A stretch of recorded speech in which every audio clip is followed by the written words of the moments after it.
Now am I live? Now is it happening? Is there a dream of sparkling gold in front of your eyes? As there is in my eyes sometimes when I wake up in the morning, I'm like wondering what the hell I'm doing. Why? Where? Who? Because? Will it ever happen again?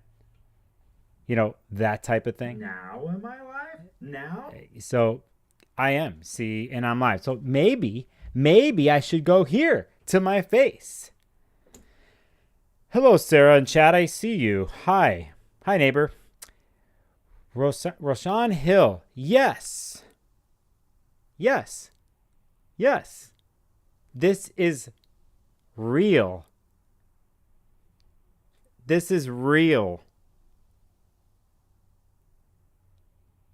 This is becoming real. Before this, I would have to call on a phone and it would seem real. Now it's in real time what I'm doing. Hi, Scout. How are you?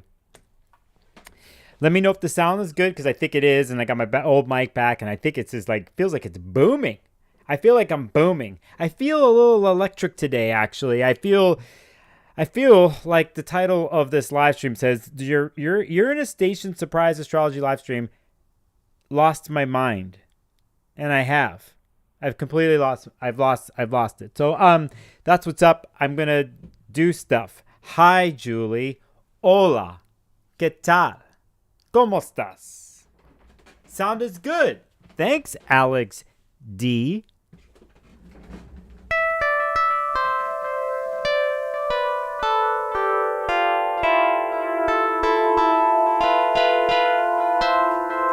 Yeah, that's a little hot too, and I will figure that sound out later. So what's happening? What's going on? Fuck. I'm just fucking out of my mind. I'm had enough. You know, I've had enough. JC, buenas noches. ¿Cómo estás, JC? ¿Cómo estás, huh? Bien? ¿Cansado? ¿Tienes hambre? That's what's up with me. I'm going to talk about a couple things today. I'm going to talk about today. Today. I put a video up last night on the full moon in Pisces, something that I transmitted, I wrote keywords down on my notepad, and I do some research, I do my own thing, and then I'm just like, I just kind of say things, and then I kind of forget some of the things I said, and then afterwards when I made the video, I could edit it and add more, but I don't, because I'm under a timeline. I felt I was late. Making the videos always should be coming out on a Saturday instead of the Sunday night. I don't care at this point. The fact that I have a sign here in my room, it says, done is better than perfect. Done is better than perfect. So that's what I did. I got it done. And so I decided to go live because I'm antsy, and I'm into answering some questions from you all here in chat too, whatever you want to ask. And that's what's up. Sometimes, hold on a second. You're gonna hear my voice here in the background. But maybe I should go Is that me here talking? to my face. It is me talking. I had to check something. So anyway, those are some things on my mind. The first thing I'm going to pull up here in a bit is, I'll pull up the time that Uranus was stopped to go retrograde. But it's been that way for a while. Slow and stop pretty much, though. Tina in chat says, when is this done? You should blast The Cure, Never Enough. You'll feel better. I wish I can blast music like that on the stream, but I will get a copyright strike. Trust me, there's music. I had a dumb Duran Duran song in my head today, okay? The Reflex. I don't know why it popped up in my brain. I didn't hear it anywhere. Anyway, I had another song too. Scout, how come you've had enough? Because I have. I'm over it. But I needed to do something with my energy because I have a lot on my plate right now, and I don't know when I'm going to be able to do these lives enough in the next month. And I just needed to talk and profess, and maybe a secret or two. Maybe you have a secret to tell me. Do you have a secret to tell me? You can always email me. You can always book a session. So, muy bueno. All right, JC. So, hey, let's jump into this. I see 16 people have joined. Hey, that's pretty good for on the fly. It's pretty good. You know, let's just take a look. Why don't we? Why don't we take a look at something here? Well, there's some weird thing I came up in a minute. Look at that. And I can go like this. See? Oh my God, I can flash it, but it's just not color coded correctly. It's like green and gold. Like, you know, what the hell is going on right there? Anyway, so that's what's happening. I got a full moon chart up here, but let me see. Am I in this thing correctly? Like, God, let me adjust this stuff, man. No, that's no. Here's the video. Oh, hi. If I'm moving around there. Okay, so, yeah, the reflex is a lonely child. Yeah. Okay, you heard that. Good to see you, JC. Didn't say that yet. James Sanders, thank you for the comment, the Duran comment. No, there's a Monday song. Is that why it's in my head? There's a Duran song that references Monday. Blue Moon on Monday? Is that what's going on here? Help me out here. New moon on Monday. That's what it is. Okay, so let's do something. Let's look at when Uranus stationed direct, which, oh, well, we're jumping over there. You see that? We just jumped to a chart. If you're looking on the screen at the data there, it's something I'm going to mention here. But that's Mars turns retro. Mars is going to turn retrograde in Leo next year, December 6, 2024. I didn't mean to pull that chart up, but look at that. It's at 6 degrees. That's interesting, isn't it? That we have a Venus retrograde.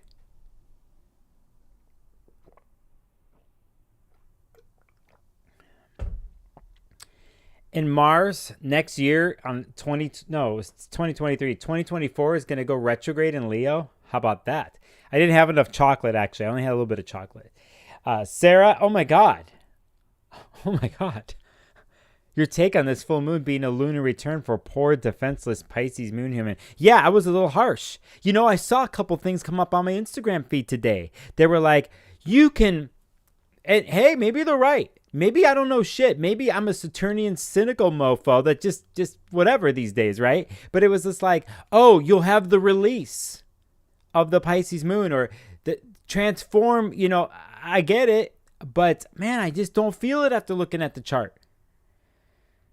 I don't mean it's going to be disastrous, but Saturn's there. What else? Come on now. Jupiter isn't with the moon, even though it rules the lunation itself. Here, let's just go to that. Let's just talk about this chart. Okay, here's the Pisces full moon. Okay, let's just do it right now since we're talking about this. I'll go back to the Uranus thing. I mean, I get it. Okay. Here, let's just a reminder. Let's just point a lot of arrows at Saturn here and say that it's right there with the moon, with the lunation. Okay. Yeah. Hey, Astrology Podcast. I know, isn't that weird? I actually was going up to pull up the Uranus station date, and I hit the wrong thing. And I'm like, Mars and Leo retrograde. Like, holy shit! Like, it's actually how much more can a fixed sign or a fixed angle take? Okay, because this goes way back. This goes way back to eclipses that happened in Leo and Aquarius. Back whenever it goes back to a Saturn and Aquarius story, Jupiter coming in with it, right? So Jupiter and Aquarius, when we had the grand conjunction, you have eclipses that happened here, you know, with we're at the tail end. We're almost pretty much out of Scorpio, Taurus. You have Uranus and Taurus, Jupiter and Taurus, a Venus and Leo retrograde that's happening for fixed. And you just, when you think, you know, we're out of this, but it's like we're going to go next year to a Mars and Leo thing. It's fascinating to me, hitting all those degrees. It looked like the direct station was at 6 degrees is what it looks like. I actually will pull that chart up in a second. But I just want to remind you that there's Saturn, okay? There's Saturn. There's Saturn here for the full moon. Come on now. Come on now. Let's just keep it real simple. Okay? It's not all candy. I just don't feel it. I just don't feel it right there. So for me, this is a week to chill, I would say. Saturn's a player this whole week. That's how I feel about it. Saturn on the moon, man, that's just suppressing the Pisces emotional content that I mentioned in my video. You got Mercury in Virgo retrograde, which is all effing linear, cold, hard thoughts, details, facts, and it's in on this. And it's like you have Saturn there, more cold structure, boundaries. It doesn't feel like Pisces moon to me, okay? But hey, maybe there's glimpses of it, and maybe Pisces moon gets a lesson here and somehow solidifies the vision that it really wants and it really feels. At least has the beginning of a crystallization and vision here. And in a sense, I said this on my video. For the next 2.5 years for Saturn and Pisces here, they're working together. You got to remember down the line here. Down the line, let me move this thing here because I have this. I enlarged this. I'm trying to find better ways to do this, but considering I just decided to go live 10 minutes ago. But remember, we have Neptune here. And down the line, at the end of this transit, the Saturn and Pisces transit, we're going to have a Saturn-Neptune conjunction. It's huge, huge. So moments like this, weeks like this, have a part of a story and an imprint here. And I feel down the line that I'm sure a lot of us are going to talk about a Saturn-Neptune conjunction and what it is meant over the years and history and stuff, but there's something right there to that. I actually like it. I actually like Saturn and Neptune getting together and maybe coming up with this solidifying vision after a lot of work for 2+ years of going through Pisces. Whatever the case, I don't know how I jumped to that. I don't have the best feeling about this moon, but that's a general thing. Remember, disclaimer. It all depends on your chart. It all depends on how your personal chart is connecting with anything in the sky or lunation, so on and so forth. We as astrologers, people write sun sign columns or writing for rising signs.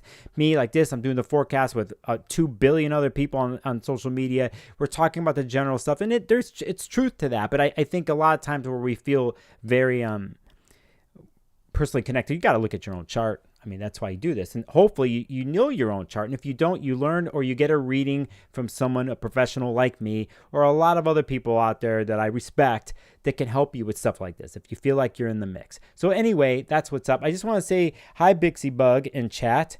When I have a natal retro Mars and am... okay, yeah. Julie, some of us have Saturn and Pisces. It's dreamy thinking. Give me a second with that one. I almost want to change the title of my full moon video to dreamy thinking, because I would have never have gone there and never have put that together. I guess you could Saturn and Mercury cross from each other. Listen, I mean, Mercury did have an opposition with Saturn, right? So we did have that. So what could happen from there is like feeling really weird, like the words are limited or something. But then from that, if you incorporate the two as an opposition, it could turn into some sort of making the dream that came in through and then solidifying that and making it happen. Interesting outlook that you had there, Julie.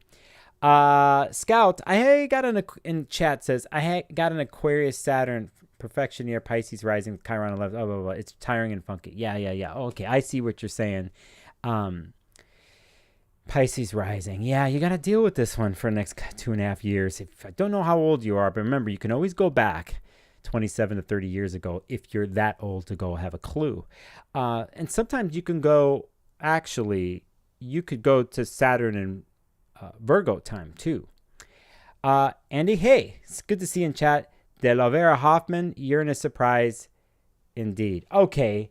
Yes. Okay, let's go back to the original deal of what I was doing. Okay, so it was this. I actually pulled this up, and then I saw that Mars was gonna... Let's just pull up this chart bucket. No, wait a second. Why do I... Yeah, that's right. Why am I saying 2024?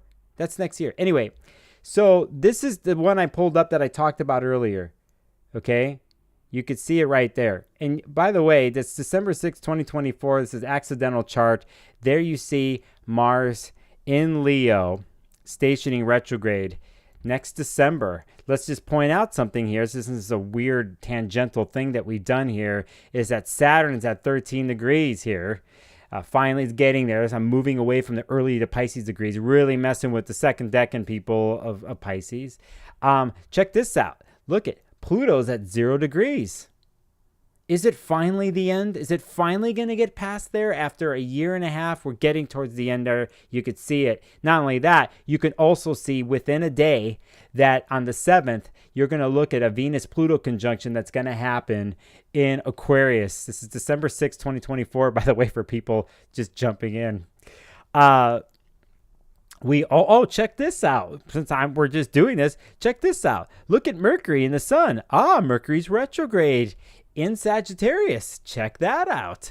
And it's really close. The Cazimi is about to happen. And it's interesting because there's a fire trine or wanting to happen here with Mercury in Sagittarius and Venus and Leo at the bottom of the chart. So something happened there before. There was already a trine to happen on the way, and most likely another one is going to happen again.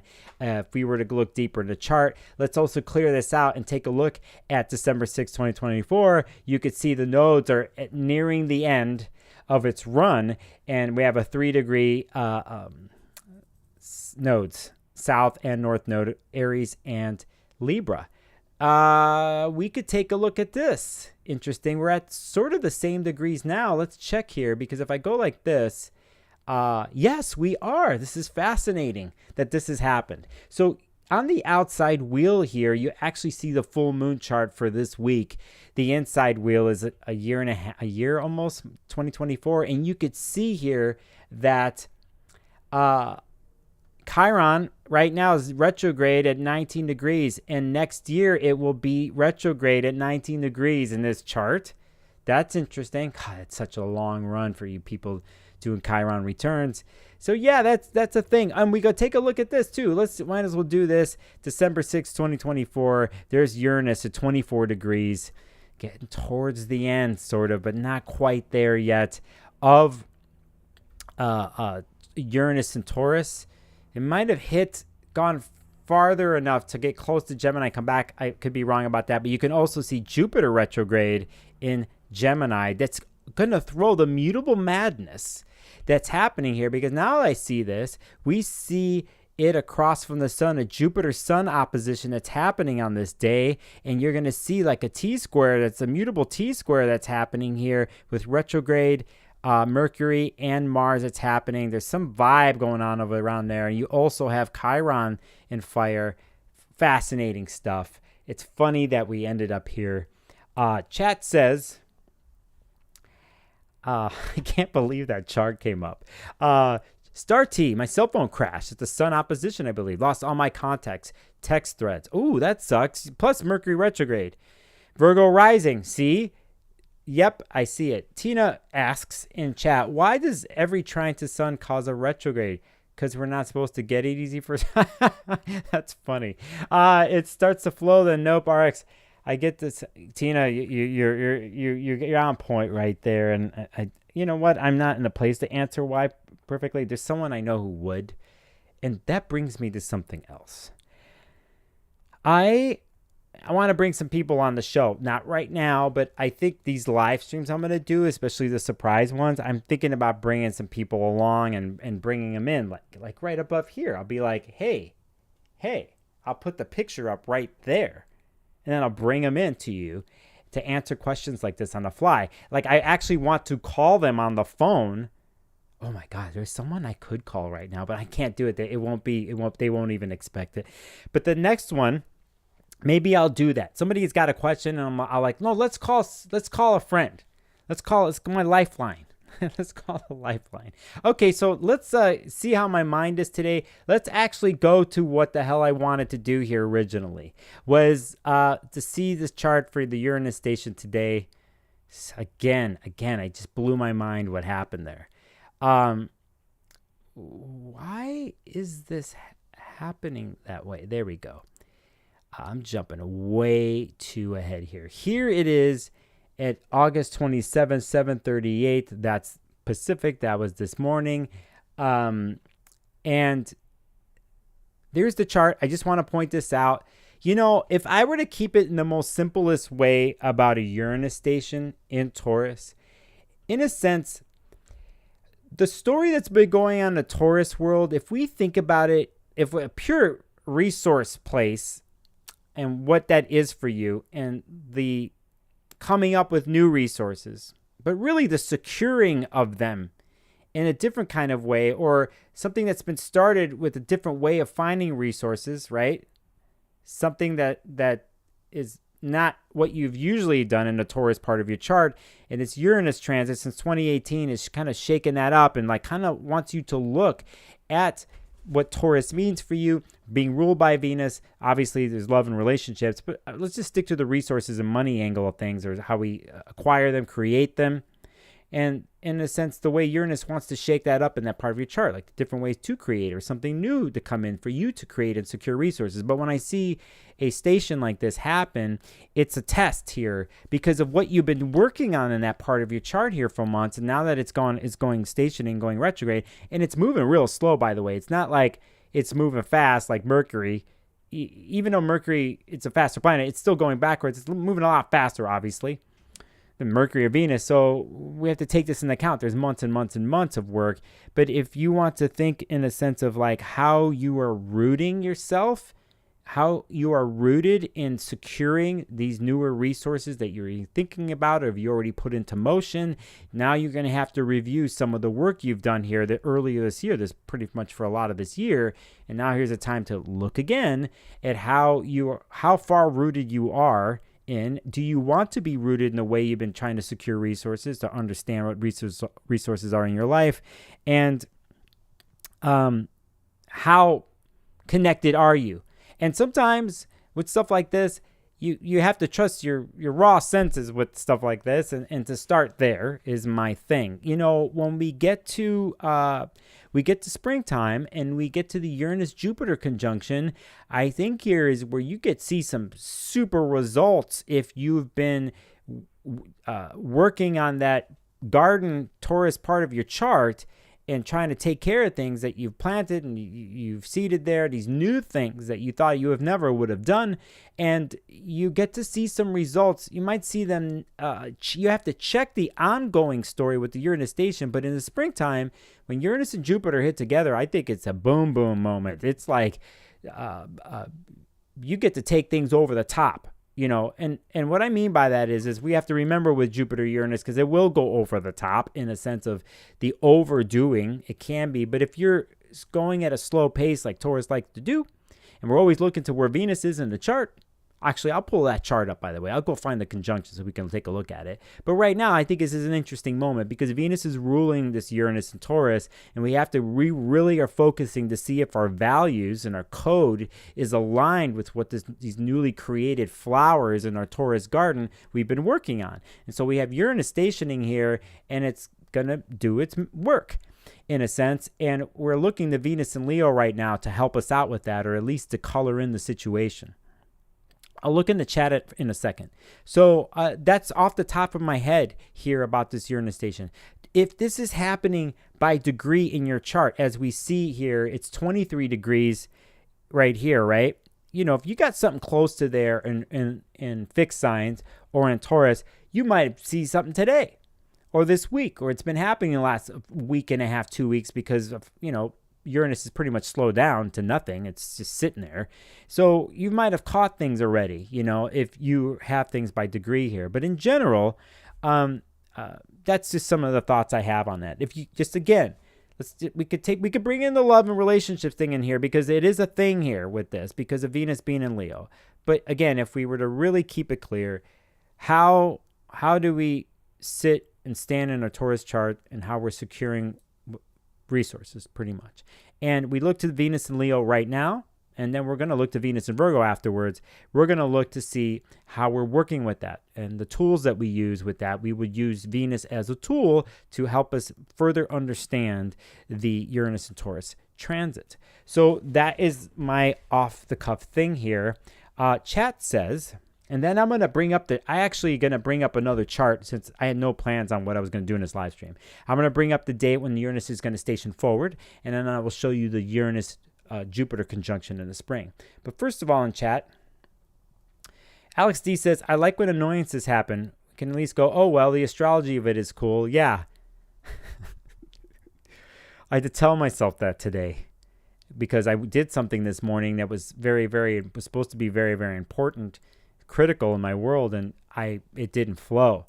And I just laughed. I was just like, yeah, that's what's up. And it just, I have to tell myself that personally because of the wildness right now of the retrograde. So, hey, since I was talking about that, let's bring up when Uranus stations direct. And here it is. This is January 26, 2024. Look at the moon's in Leo. But that's when Uranus is going to go forward, and we could see how far back it goes to 19 degrees right here towards the end of January. And we also want to point out here, this is interesting, that Saturn's at 5 degrees. It's after moving forward, it's almost getting back to the place where it was when it went retrograde originally at 5, 6, 7 degrees here. And it's kind of catching up there. And it's hitting that point here at the end of January. We don't want to forget this. We want to point this out. The day Uranus stations is, look at Pluto's already stationed there. It looks like we had a Sun-Pluto conjunction like 5 days before this. You see Pluto's at 0 degrees, newly hitting that spot. And what else do we see in this chart? We see a Chiron node thing happening. We see Jupiter went all the way back and is moving forward at 6 degrees. Check it. Let's look at this. Look at this. There's Jupiter at 6, and we have Saturn at 5. We have an awesome sextile going on here. This is cool. I dig this. But anyway, this is the chart for January 26, 2024, when Uranus stations forward. So you could see pretty much from 23 degrees Taurus to 19 degrees Taurus is the zone and the degrees that Uranus is going to pass over, right? So we take note of that. Let's just I'm just curious to see where Venus is at this point. It's going to seem like nothing happened in the beginning of next year, but there is Venus in Capricorn playing Morning Star. But yeah, it's an interesting Mercury, Mars in Capricorn. If I am correct here, we should be having more retrogrades in Earth signs. So Mercury, I have to look at, let's look that up since we're doing a weird live stream today. Actually, no, it looks like, yes, it does. Mercury turns retrograde. This is December 12th of this year. And we are going to see how Mercury's retrograde, the station there, is happening in 8 degrees. So it does happen in Earth still. Titian X, good to see you in the chat. What's up, Hunter? Staying cool, I hope. So that's what's up. I didn't know I was going to go here. And that's what's going on there. Now let's take a look. If you got any questions, ask me.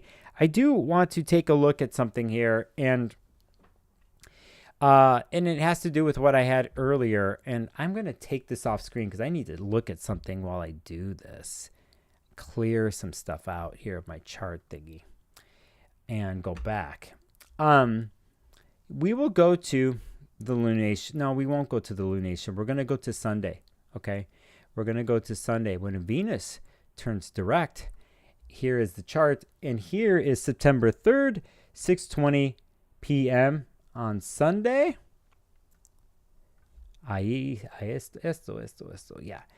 And here, finally, at 12 degrees, Venus stations to move forward and about to explode out of the gates on Sunday. All right, I'm cool. I'm cool with it. I think we've done enough, right? We've done enough. And But remember, let's just point things out here. There's Venus at 12. Okay? Here's Jupiter and Taurus at 15. We're going to have our third Venus-Jupiter square. All right?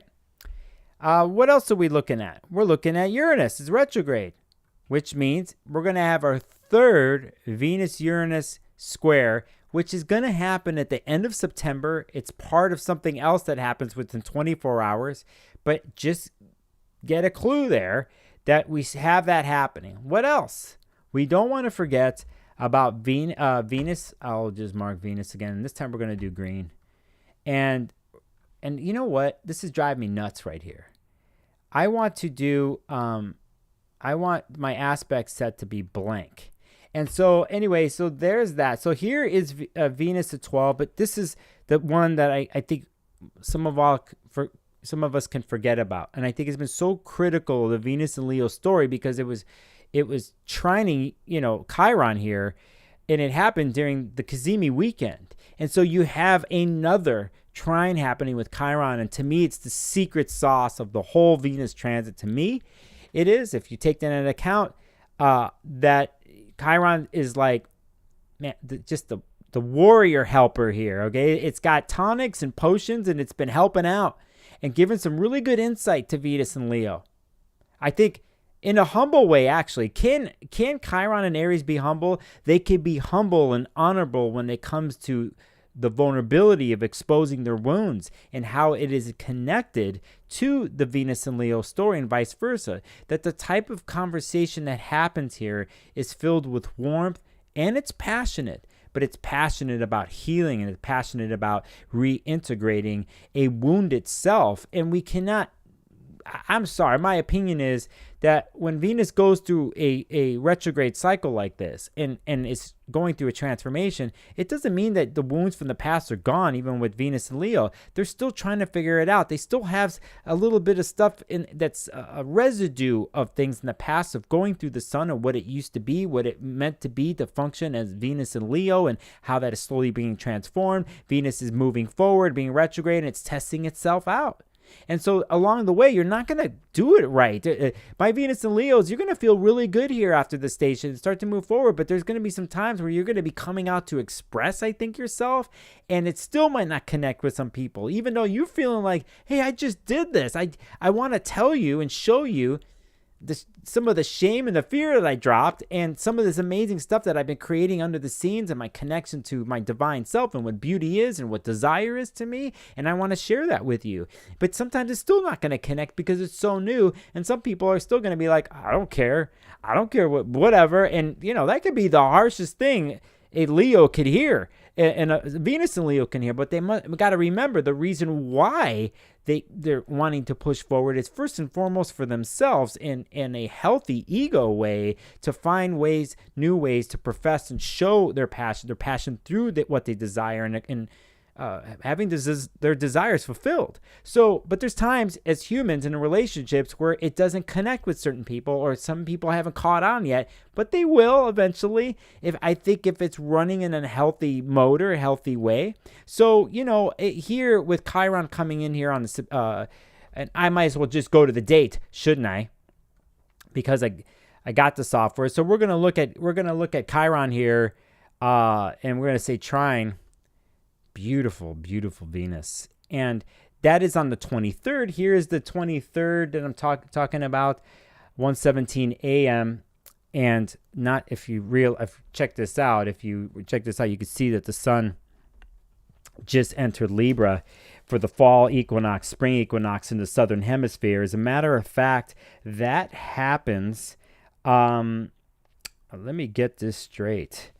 I want to get this straight. September 22nd, I'm looking at the 23rd, so it's the day before at 11:49 p.m. Pacific time on the 22nd, the Libra birthday start.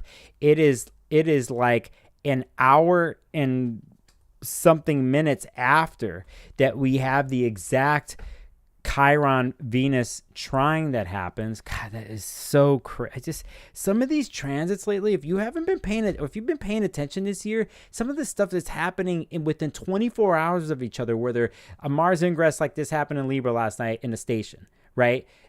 Anyway, there's a lot of this actually happening in September too. I'll show you something else, but we just want to make a note, okay? We want to make a note that the Venus and Leo story has so much more here, and it's so power packed for the month of September that it's the only planet, I think, besides Mercury eventually, when it starts to move forward and come out of its retrograde cycle, that you're going to see a little bit of moving forward. All the other planets are retrograde pretty much, and so there's a push-pull going on here. You know, you just have to be real with the pacing of things, right? Think long-term marathon instead of busting out of the gates. So anyway, this is a chart for this 23rd. Let me, since I'm all over the place today, let's bust a move and show this Venus. We'll go Venus trine Jupiter, okay? And that's going to happen here. Did I get that right? No, am I wrong about the Venus-Jupiter thing? No, it's square. I'm getting ahead of myself. We're going to go back here. And here is the 22nd. And here's September 16th, right here when we have the final Venus-Jupiter square that's going to happen. Since we're here at 15, oh my gosh, I'm just looking at this and my personal view on it. At 15 degrees, where it actually squared this before on the second time was at 15, but you can notice now that Jupiter's retrograde at 15. You have anything in the middle degrees, fixed angles like I do. And some of you out there are Scorpio risings who are my peoples. Aquarius people risings. This is huge. This is huge. This is big. You got to remember these midpoint degrees of fixed signs. So anyway, that is happening there. And then I will show you the last Venus-Uranus square that's going to happen. And it's on the 29th here. I'll show you. Here's the 29th of September. We're at the very end of the month, the end of the month this way. And here now we have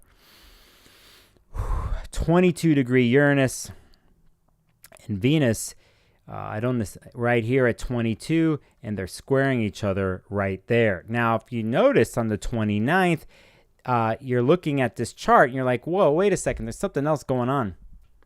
And I see something in chat and I'm going to acknowledge it in a second. But there's something else going on this day. Okay, and I actually will pull up the chart for it because it'll actually be it's a lunation, and we will go to the next one. And let me go back here. And here is the full moon that happens on the 29th in Aries. And let's point this out. And this is another instance, 6 degrees of Aries right here, opposite the sun. This is another instance where we have multiple types of things happening in the astrology world within 24 hours. Again, within hours here of the Venus-Uranus square is the same day as the full moon that happens in Aries. Okay, and one more thing I could take a look at this chart if you want to make note of. This is just to do it. Is that Venus or Mercury's moving forward out of its retrograde cycle. It's still in Virgo, but here there's Venus at 22 degrees. Okay, and there's the square happening with Uranus, right? All right.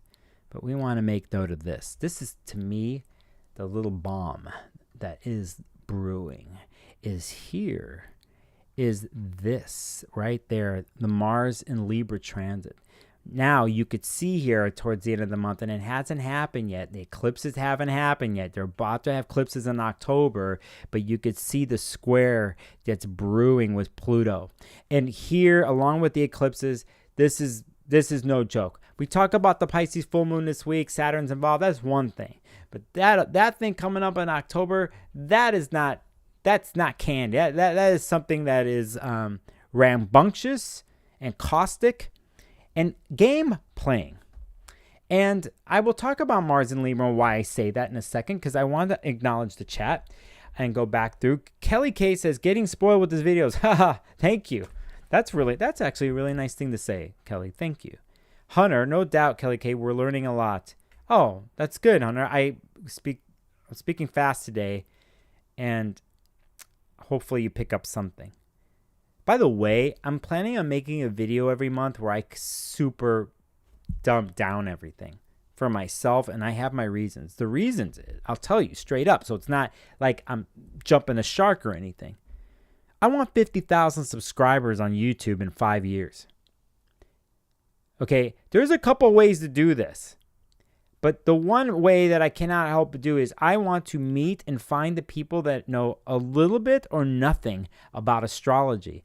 There's the people who know this much, who I get a lot of people who started learning at the beginning of COVID. Okay, so then there's my pals that know a lot of astrologers. Some of you jumped in here, Astrology Podcast. Thank you if you're still here. Maybe you left. Thanks for jumping in. There's other people, right? So, but for me, I need to connect with the people that only know this much. So for me, I want that. So at least soon, especially after September, October, when I get major projects done, I'm going to make some super simple videos for people. Like if they don't know things with graphic on the screen, hopefully I could telestrate it and shit.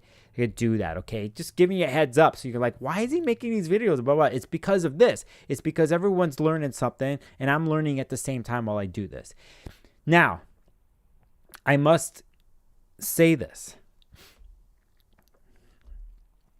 Titty and X, thank you for the super chat. Some of you are watching on your desktops, you could see the chat screen that Titty and X gave me a super chat tip. YouTube, I think, takes 30%. It's a 70-30 cut. For those watching on mobile, you have to go to the chat and you got to find the money button. It's got a money symbol there. Same on the desktop. That's how they did that. Titty and X, thank you very much. That will help pay for lunch this week. Sarah in chat says, needed this today. Thanks so much, Sparkles. And thank you, Sarah, neighbor. Star T in chat. I was hoping the next round of eclipses would be good, but maybe not with that Mars-Pluto square. Yes, volatile. Again, though, you need to take a look at your own chart. You have stuff at cardinal planets in certain degrees around where the eclipse is. Maybe I'll pull up the eclipse chart here in a second, okay? Let me make sure I go through chat here. Julie, I love your live videos. Lit. Thank you, Julie. Thank you. Hunter, I would love the dumbed down version. I think many people will. It would be cool to provide a pathway for your followers to grow into intermediate and advanced concepts. Yes, Hunter, very true. And I've had a bunch of people in the last year who want me to privately tutor them, and I don't think I'm ready for that yet, to do stuff like that. I need time, and I need to configure some stuff in my world, but I think one way of doing this, having fun, picking some simple things to do on YouTube, will help me get to a place like that. Alex Vila, me, haha. Rue Frog. Thank you for the first super chat. And thank you so much for that. 2 super chats. I didn't expect this. I didn't expect doing this today. I appreciate you and I appreciate the support. And I notice you in my comments, by the way, and you're there. Like a lot of you show up. You show up on the comments. I only got 1.5 thousand subscribers, but I see what makes me happy about this is the consistency of some of you that I know I'm like, okay, because it's really about building something strong and foundational when I do this, and so to me, I'm like, all right, I'm cool. It's cool. It'll grow, but that makes me happy. Alex in chat says, yeah, thanks for the videos. No problem. Star T, I really enjoyed your weekly vids. I love your style. Thank you.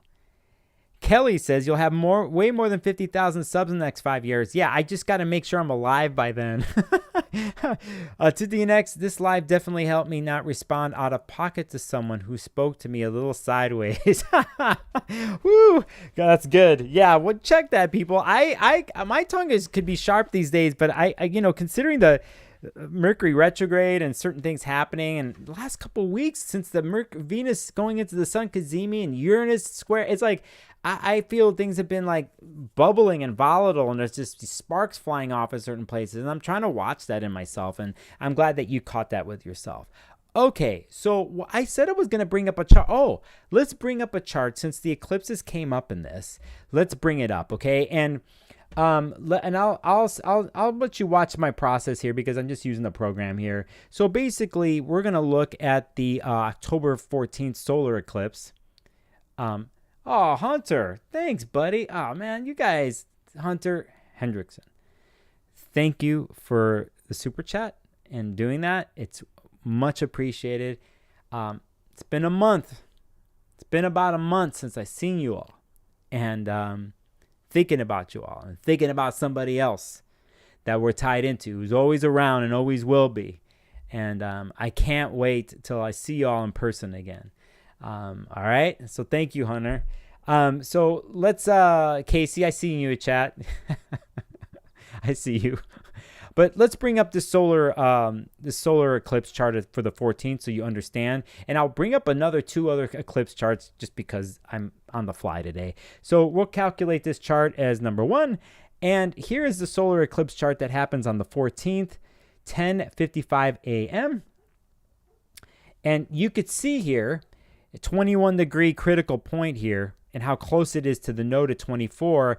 But even though Mars is at 1 degree Scorpio here, it pretty much went over these degrees on its way. So Mars did a setup for the eclipse that happens at these degrees, all the way from 18 all the way to 29 basically degrees cardinal. Mars touches on that and this eclipse hits this area. So that's why this is going on.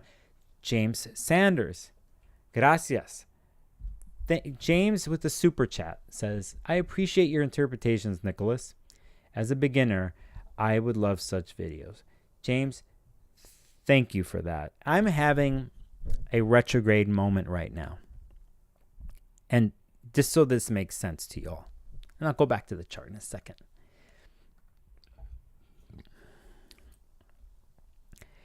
The degree of where Mercury is today and certain things, I'm going to take a note of in my personal world. Okay? And I'm going to be real, as always, with you. For some of you who are studying astrology or study something like Hellenistic astrology, somebody like Chris Brennan, who was here in chat earlier, or Dimitri George has taught, and what is part of Hellenistic astrology is a concept and a tool called perfections, right? Sort of like solar returns for the year, but they're called perfections. And maybe one day I'll talk about this, but we go from perfection year to perfection year. It's a segment of your chart in a sense that gives you the theme of the year. Now, the segment in my chart for the year is Virgo. I'm having a Mercury Virgo perfection year since my birthday in June. It's a 5th house perfection, but I'm basically having a Mercury year. And we're at Mercury retrograde in Virgo right now. And I'm seeing these super chats, and I'm seeing the comments that are coming in here, and I'm seeing the thread here. Not the money part of it, but like, hey, I like it when you talk about this or you say something in learning. So I'm like, okay, take note, Nicholas. Because for me, if I'm having a Mercury year and it's like my planet of the year, Mercury deals with communication, your ideas, thoughts, and opinions, and what happens with that, how it comes out, how you communicate, how you formulate those things. So for me, I'm taking a note here during a retrograde. And this is the type of stuff in astrology that you could personally find. That for me personally, I'm like, wait a second. I'm having another Mercury moment here with all of you and part of my perfection year. Part of my theme for the year until next June is like communicating, talking, possibly teaching, conversing, exchanging information. Maybe being more precise, being more planned. I'm trying to work on that because I always do things on the fly. But it's like maybe if I constructed it a little bit more, then maybe this Mercury and Virgo transit that's happening for me right now will get to the root of things of how I do construct things and help review and piece things out and put them back together for something else new that is for my benefit and maybe others. So I just want to say that I'm having a moment right now where I'm taking note. So James Sanders, thank you for that. And I see another super chat, Jendi. Here, Jendi says, here from a recommendation from my bestie. Oh, cool. Thanks, bestie. Digging your style and glad to be here. Thank you, Jendi, and thank you for the donation super chat. Oh no, Pesem, I see you in the chat too. All right, I went on my little Mercury rant there. Let's bring up the chart.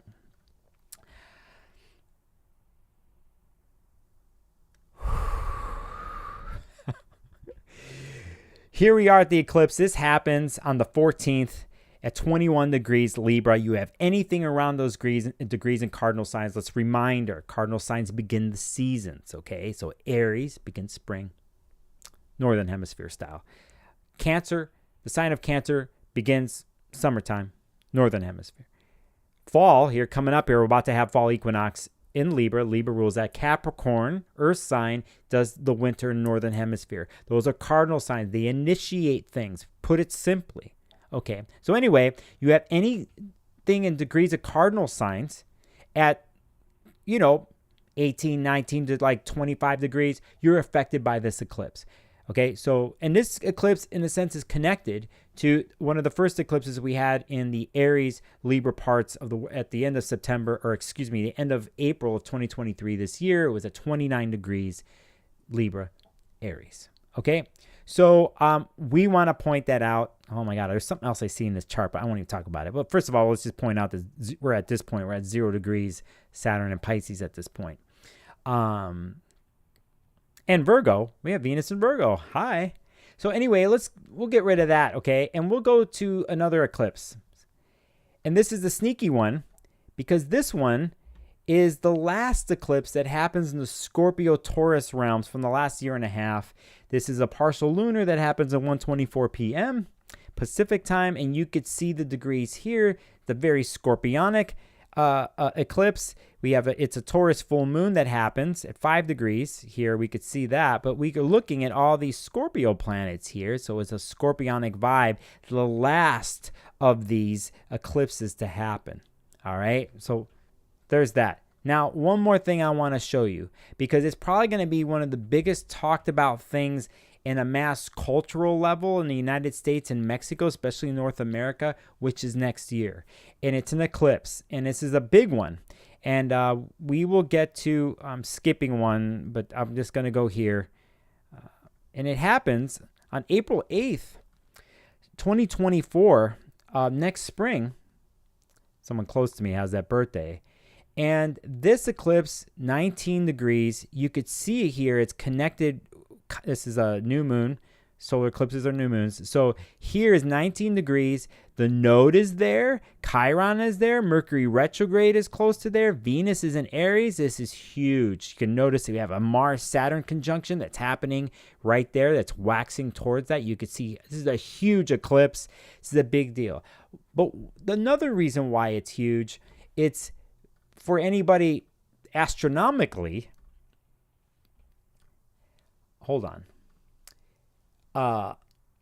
Astronomically this is another eclipse that can be seen in most of North America, branching all the way down from southwest Mexico through Mazatlan, and it moves and goes all the way into Texas, the heart of it in Waco. It moves all through the center of the United States, the Midwest, Ohio, all the way into the Northeast. If you're in those areas watching, you need to go find a map, and you could find where you could be in a sweet spot at 100% totality to view this.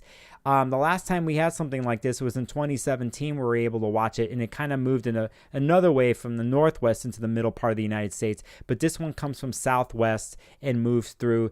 There's going to be a lot of people talking about this. The areas where it's moving through to view 100% totality, or at least 90% totality, expect people, if you live in those areas, to be camping out on your lawn. There's a lot of people who have been planning on viewing this for years, have rented out hotels, there's festivals, there's parties going on. I think one of the major planetariums, it could be Lowell Observatory, possibly, is having a big shindig in Waco.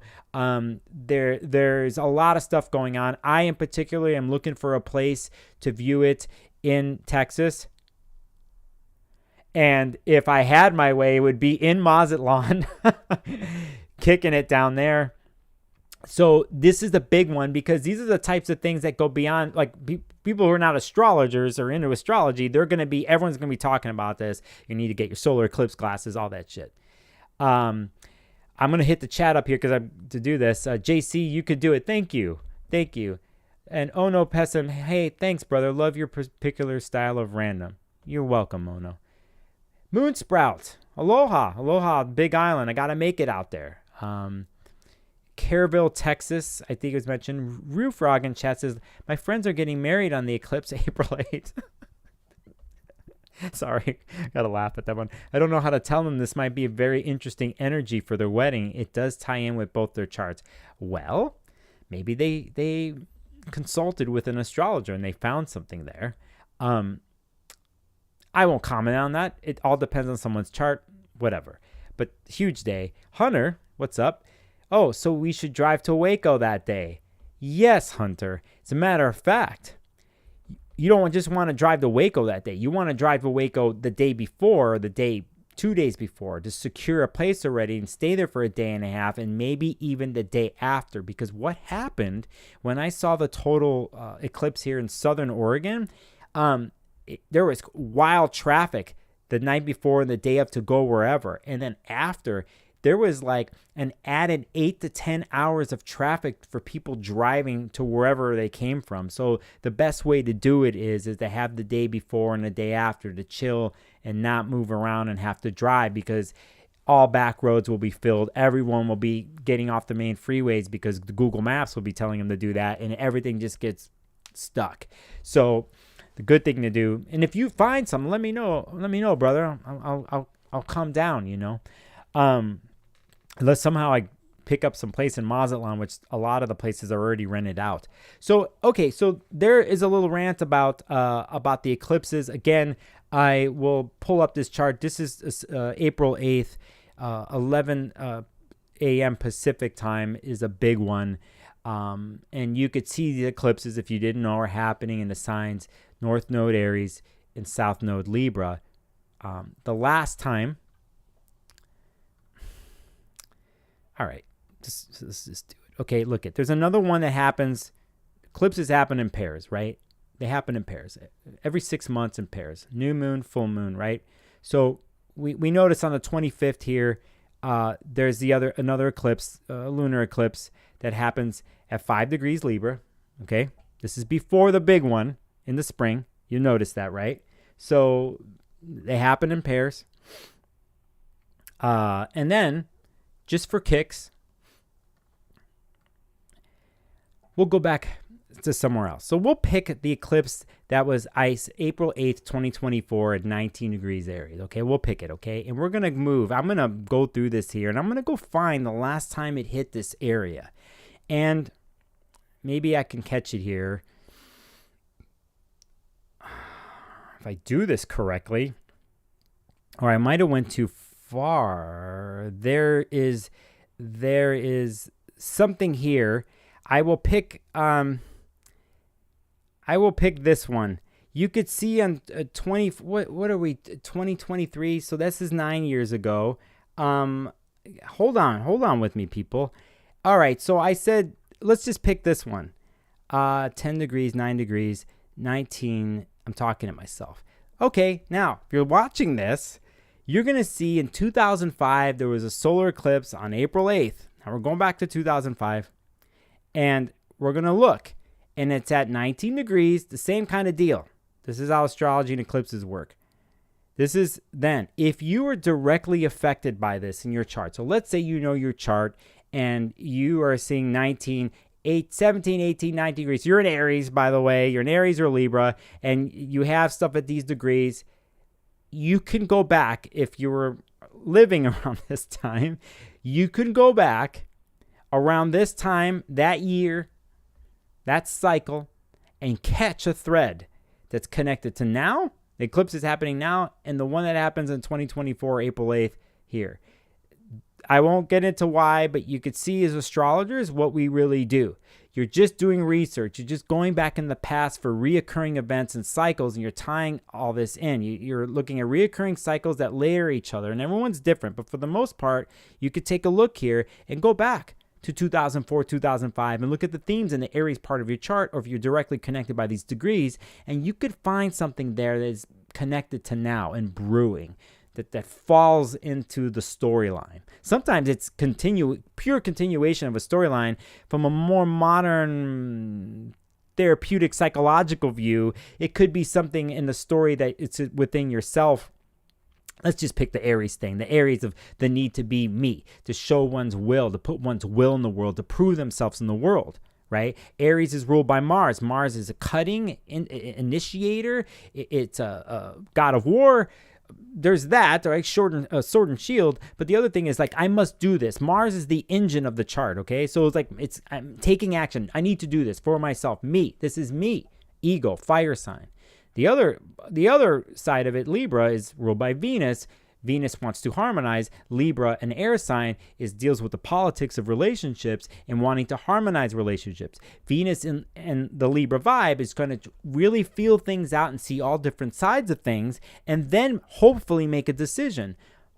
Aries, Mars, they make a decision now. They think about the consequences later. It's I need to do this now. There is no weighing out of things. So they need each other. It's a Venus-Mars story as always, but just to give a brief thing, this is what is happening. Now, if we think about what's happening in the last 24 hours, last night, Mars left Virgo and went into Libra, where traditionally it does not flow. It is not at home at Libra. So for the next month, we have more relationship stuff on the docket, right? We have more relationship stuff to talk about, to do. Mars in Libra basically is going to almost do in competitive warring fashion, use style and grace and charm to try to get its way in relationships and be a little bit more forthright about it.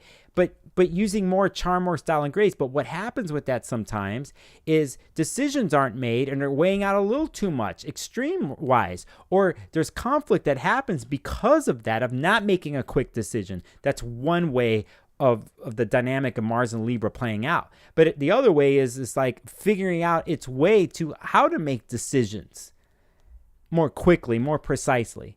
But a lot of times it's not doing that. So when we go into eclipse season here, now we're back to 2023 this month, but when we go towards the end of September and we go into the eclipse season, relationships are on the table in another way again, and we're going to see how the Libra dynamic works with Mars being there. It's not at home there, but there's lessons to be learned. So how quickly decisions are made within relationship structures, or they're not made, or there's a demand of it, or there's a lot of chess playing going on and calculation, maybe over calculating with Mars and Libra. So those are some thoughts coming off the top of my head. They're connected to relationships and how we do Aries, our self and will, and how we do relationships, Libra, and how this is playing out over a year and a half with eclipses. And Mars and Libra right now this month and into September is part of the deal, part of the story. So I don't know where that came up in my head. So I'll look at the chat, and I'm an hour in, and I'm going to wind down here a little bit. I didn't know it was going to be like this. Chat, I graduated high school in 2005, started classes at my university today. Very interesting, Sarah. That's how these things work. Glad you found the connection. Tina in chat says, I saw the one in 2017 with my sister and my mom. I organized it, got us a hotel in Kentucky, brought the crazy glasses. It was fun and crazy, and traffic was nuts. Yeah, it was, and I'm glad I did it too. It really messed with my head, though. Pure totality really messed with me. Always. And I want that feeling again. Now that I know it in a way, I'm not going to ritualize it, that's for sure, but I just want to be present for it. So yeah, that's what's up. Didn't know my live stream was going to be like this today, me just rattling off stuff. But good week to assess the Pisces part of your chart, to take it easy there, to feel the emotions that come through on the full moon. Give them a word eventually. You know, a lot of times the Pisces moon, there's no words for the emotional story that you're swimming through in the blue lagoon. You know, and you have to swim through those places.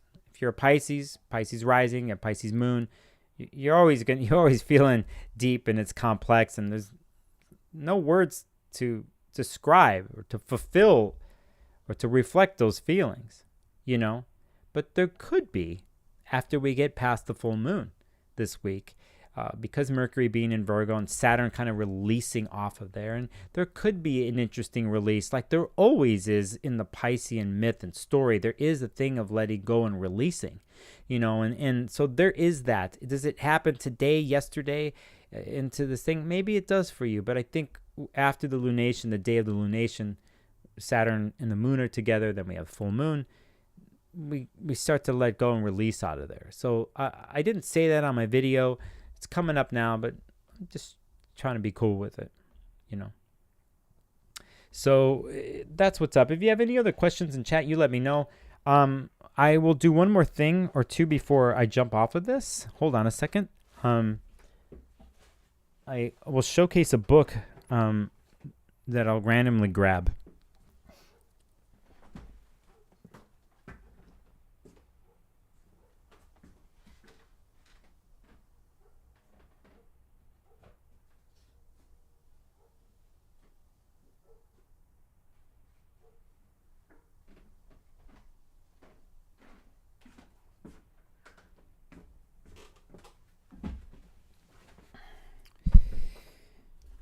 All right. Where are my headphones? I grabbed this one because all right, Hunter, I just saw something in chat. This is very important. Hunter in chat says, "Why would the eclipse not be ritualized?" All right, I come from a school that and I come from a way that I was taught, and I know this personally, that when we're dealing with ritual, let's just say in astrological magic, that eclipses are like not the time to ritualize something. It's pretty much like a black hole of energy. It's basically like the moon and the sun are together. It's a new moon, but then it's like it's something more than that. It's like the light gets sucked out. So if someone were to be making something or initiating something purposely on that, I wouldn't do it that day. Now, there's a small percentage of people out there who if they were to ritualize it, they would ritualize this knowing that that's what it is for those purposes. And a lot of times those purposes could be dark, nefarious. There's other things that could be used. But for the most part, I come from the school of just chill, and not messing with that. Some people don't believe in that, some people whatever, but for me, it's not a thing. And there's a lot of practitioners out there in the occult world, esoteric world that deal with stuff like this. They'll say that. You're going to have other ones that would make things and do specific things with this energy suck out and light suck out thing, that it would work for certain things, but it's usually not the most positive of things.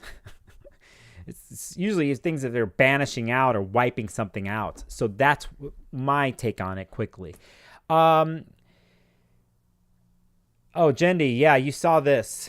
Yeah, all right, yeah. One day I'll get to playing that thing again. Just too busy with life. Aqua Gem, good to see you, by the way, in chat. All right, so this is the one I randomly pulled off my shelf. I'm going to give links to this if I am logged in the correct places. And let me do that. It says hello, Nicholas, and give me a second here, and then I gotta eat, and I have work to do. All right, I will put this in chat, hopefully. Here's an interesting book, and it is called Mythic Astrology: Internalizing the Planetary Powers by Ariel Gutman and Kenneth Johnson. Both astrologers. If you haven't noticed, Ariel, very famous for the last so many years because she wrote a book called The Venus Star Point, and about Venus retrogrades, all that stuff. Very popular, last so many years. Good for you, Ariel, because you were doing this stuff before no one cared or before no one called it that or did that. You and a couple other people have been doing Venus work in the astrology world for a while. All of a sudden, every YouTuber is talking about it and referencing Venus Star Point and making money off of it. I just hope you're making money. that you deserve it. So anyway, she wrote this book a while ago, and it's called Mythic Astrology, and it's actually just a very kind of simple book talking about just myth and archetypes with the planets, with the signs, right? So here's, Jupiter. You could see some artwork, and they both talk about each planet in here and the myth and archetypes that are connected to it, and the symbols and different planets and signs, but basically some basic stuff. And this is a good way to learn some basic archetypal stuff with astrology is this book. There's other books out there. You could see there's even a workbook part of it at the end of each chapter, right? So it's coming from a more modern sense compared to more medieval or Hellenistic way, but just gauging some of the reference to each sign or planets in each sign, like Virgo, and bringing in Virgo the Virgin and talking about what that means by myth, and even Ceres in there and what Ceres means in Greek myth in relation to Virgo. There's all these little things like that. It's called Mythic Astrology. I'm always pulling this off the shelf. There's a chapter on Chiron here, which is great, talking about, I'll read this. In Greek myth, generally the centaurs were depicted as creatures of raw instinct, prone to drunkenness, uninhibited, sometimes violent sensuality, much like the negative aspect of Taurus. That's interesting. Chiron, however, was an exception to the rule. The centaur king lived in the meditative isolation in his cave on Mount Pelion, a reclusive philosopher who occasionally emerged from his solitude to act as a teacher to exceptional mortals. He possessed knowledge of celestial mechanics, astronomy and astrology, nature, medicine, and mathematics, and his expertise in these areas was respected even by the gods. So it goes on and talks about things like that. There's actually another edition that is they call Mythic Astrology Applied. I'm going to throw these links in here. They're referral links. Fortunately, this one's going to be an Amazon one, but that's the way it goes. So, and let me make sure I do this correctly. A really good book to have on your shelf, even if you're not an astrologer, to just good info, and it gives another way of learning. Let me throw this in the chat. You'll see my referral link in the chat. I'm also going to do one more thing before I get out of here, is sign into something else. I think that is the one. That better be the one. You're not seeing this because you can't see this. And I will go to my shop. And so I'm going to throw another link up here, and it's going to be to bookshop.org if you are more into the independent bookstore type of thing to support. It's also an affiliate link. I'm giving you the both. There's another book, a secondary book they call Mythic Astrology Applied, that helps you apply these things that you learn in the book. And here is the bookshop link, and I'll throw that in chat. There you go. Great book. Kenneth Johnson also, astrologist, you can find stuff on him. He wrote a book on the lunar mansions a while back, which is very, very popular in the astrology world the last whatever amount of years. Things always come back. That's actually, I'll end the stream that way. Things always come back. And that is astrology, really. Is they come back, as in there are cycles. They're cyclical. Do they happen the same way, in the exact same way? No. Do they? Does a theme in a story that's cyclical and cycles back have the same core flavor? Yes, it does. And what's great about all this is you never end learning, because there's always a new way. Let's just pick something like a Saturn-Venus conjunction that happens, Saturn and Venus coming together, how they could split relationships and bring divorces, at the same time solidify them. Whatever sign in someone's chart, you learn from the books, you learn as me as a practitioner, you see it in people's charts over the years, you kind of get the gist and the vibe and the theme of it, but you never know. Someone comes in and you think you know that's how it's going to happen in a chart, but they show you another way with the base core characteristics, but it's the way you never thought of. And so anyway, this is how we learn. This is why we always are opening and learning. because we're always learning how transits work in another way they could work, whether it's in old times, modern times, future times. But still, the base core characteristics are there. So we always look back as people doing astrology. We look back into dates and times using an ephemeris and research and other people's articles and other people out there. There's other astrologers out there who don't do readings. They're just purely researchers. Goddess work they're doing. So it's like, it's such a broad thing, but basically we're just looking at calendars constantly, back, now, and forward, like we did on this live stream. We kind of did that. So thank you all for joining me. Thank you for the super chats today. Thanks for going along on the impromptu I Lost My Mind stream. And I appreciate you all. As always, please hit the like button. If you haven't subscribed to my channel, subscribe and hit the bell. Then you know when I do go live. If you ever feel called to in the future with any of my videos, please share them with your friends or go, hey, I thought this was interesting. Share it on your social media. I'm trying to build my world. And I have a vision for this, like I've talked about on these live streams, but there's my personal story that is very secret and very much me and my own, and the things that I want to do, that I need to do for myself. And this is part of it. And, in the future one day, I want to come at you from different places in the world. You know what I'm saying? That would be fun. Or maybe I even come see you in person to do a session face to face. I go on tour, that kind of thing. That would be interesting. So those are little things that I have. I'm walking alone a lot these days because of work and where I find myself. And then sometimes I need to talk, and you're kind of my internet pals, and we're talking. And I appreciate the reciprocation in the way that you can. So Jendi, you're welcome. Jendi in the stream says, thank you. Alex, back at you. Christina S.